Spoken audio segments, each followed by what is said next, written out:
I think people would be very interested in hearing our process, what we've been doing through this time, what we have stayed focused on, and how we have tried to make sure that we stabilize this organization and it's sustainable, going forward.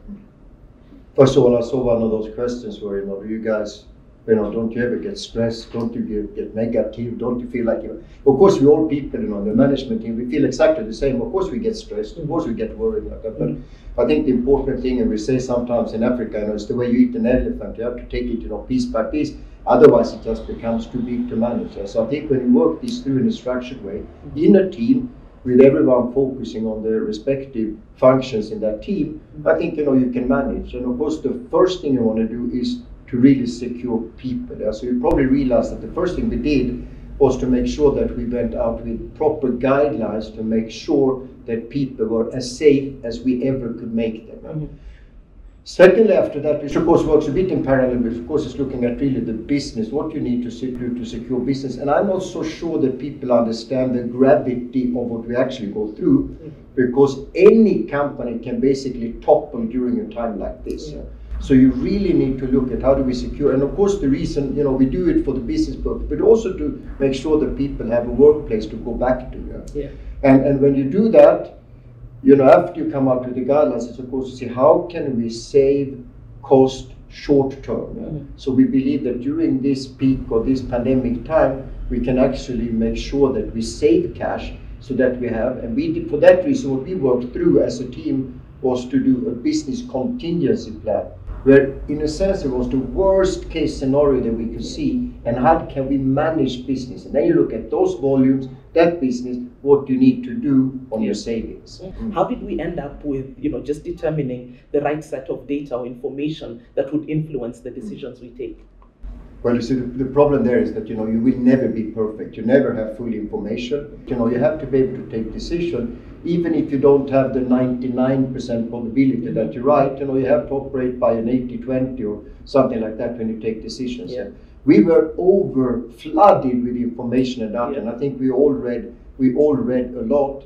But then, of course, you also need to come in and you need to decide based on what you have at hand how to move forward. And it's very much a teamwork when you do that.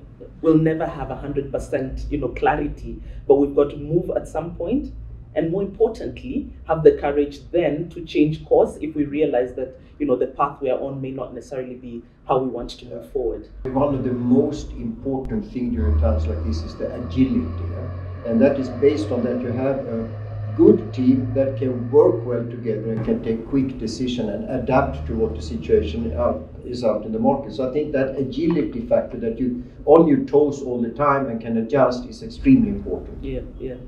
So having gone through this BCP time, have we now, or do you feel that we now have a good or a clear path forward of what the next 3 to 5 years will look like for this organization? What we have done, I think, when it comes to trying to safeguard our staff, trying to safeguard the business, and hopefully now coming back slowly into focusing again on what we discussed earlier, the vision, the mission, our values, and strategy is still in place. Let's not forget that they haven't changed strategy. The thing that we've been looking a bit at now, how do we adjust the future operations to a little bit different environment going forward? That's important. And another thing that I think is very important is that once things comes back a bit to normality, that we're also very quick out of the starting blocks. So for example, now some of the things that we thought we might delay a bit further, we already do it. We already start to do some marketing. We already start to drive our pre-engineered building things.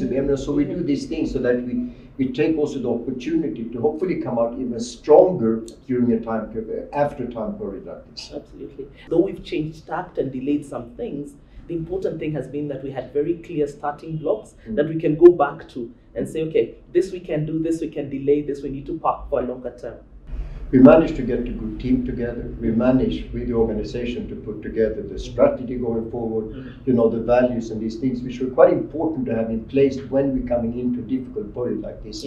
I think especially having a well-functioning team, because here I think we come back to the value of the one company approach. If we had not operated as one company when we have a crisis like this, it would have been very difficult. You can think of if every single entity would try to develop their own guidelines, their own strategy, their own way of preserving. It would have been very, very difficult. So I think the way we've been operating during this time, has really been easier thanks to that.